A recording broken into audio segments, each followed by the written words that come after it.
বিভিন্ন গণমাধ্যম ও সামাজিক যোগাযোগ মাধ্যমে ছড়িয়ে পড়া একটি ভিডিওতে দেখা যাচ্ছে সামরিক হেলিকপ্টার থেকে নেমে কালো রঙের গাড়িতে উঠছেন শেখ হাসিনা ও শেখ রেহানা।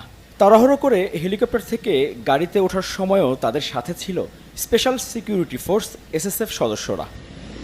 প্রশ্ন উঠেছে, হেলিকপ্টার থেকে নেমে গাড়িতে উঠে কোথায় গেছেন শেখ হাসিনা ও শেখ রেহানা, কোথায় পদত্যাগ করেন তিনি, আর দেশ ছাড়ার সিদ্ধান্ত ও পরের বাস্তবতাই বা কেমন ছিল।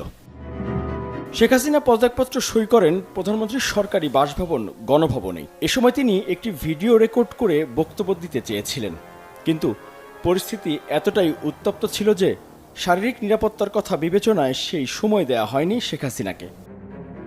এরপর গণভবন থেকে তার ব্যবহৃত সামরিক বাহিনীর একটি হেলিকপ্টারে দ্রুত উঠে বসেন। সেই হেলিকপ্টারের গন্তব্য ছিল হযরত শাহজালাল আন্তর্জাতিক বিমানবন্দরের বঙ্গবন্ধু ঘাঁটির রানওয়েতে। ছড়িয়ে পড়া ভিডিওটি মূলত এই রানওয়েতে নামার দৃশ্য। সামরিক হেলিকপ্টার থেকে নেমে কালো রঙের গাড়িতে উঠছেন দুই বোন শেখ হাসিনা ও শেখ রেহানা।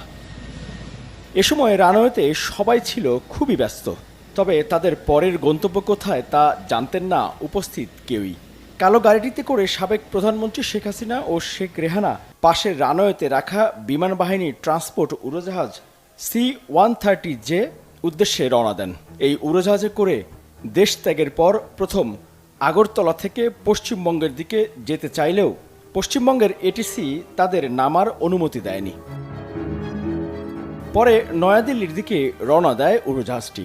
সেখানে এয়ারফোর্সের একটি ঘাঁটিতে অবতরণ করে শেখ হাসিনা ও শেখ রেহানাকে বহনকারী উড়োজাহাজটি। এখন সেখানে নিরাপদে গোপন